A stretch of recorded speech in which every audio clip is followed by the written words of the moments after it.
Thursday marks 1 year since that Guilderland family was found dead in a Western Avenue home. Yeah, a year later, and there is still no arrest in that case. TORIE Wells live at the Guilderland Police Department tonight. And TORIE, police say they still don't have any suspects in this one.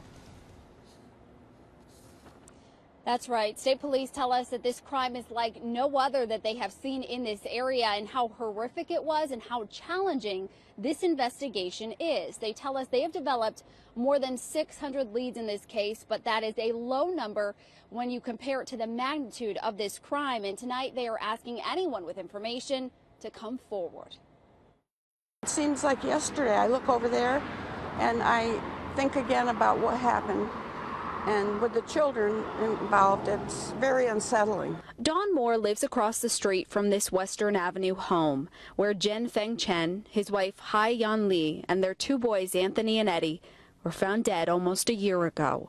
The young boys were in 5th and 2nd grades. Their killer, or killers, have not been arrested. This is one of the most complicated set of circumstances that we've ever experienced in an investigation. Albany County District Attorney David Soares says he believes someone knows what happened but hasn't come forward. He says this case is a challenge as investigators battle language and cultural barriers and work with people who are scared. So you believe whoever could help you crack this case just is too afraid to come forward? I absolutely believe that. Today, state police did release some new information. They believe the murder happened between 3:30 and 6:30 in the morning on October 8th of last year.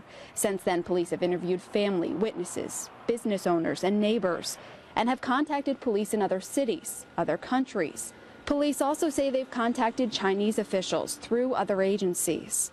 Is there a chance that your suspect is out of the United States? And if so, would you pursue them in another country? I would say it's absolutely possible, and we will do what we can to solve the case, to the end. It'd be nice to have that person or persons in jail getting the punishment they deserve, but it's not a perfect world. Neighbors I spoke with today told me they're not scared anymore, but they cannot help but think about those two little boys, especially when they look at that house. Police do believe this was a targeted attack. As for why, though, they tell me they're not ruling any theories out. We're live in Guilderland. TORIE Wells, CBS 6 News. Thank you, Tori. The house where the Chen family was murdered is now up for sale again, according to Realtor.com. 1846 Western Avenue was sold back in July for just $30,000. Completely redone, it's now on the market for $199,000. The Zillow.com listing calls it a spacious, peaceful, and welcoming home. It mentions many updates and a recent power washing and fresh paint throughout.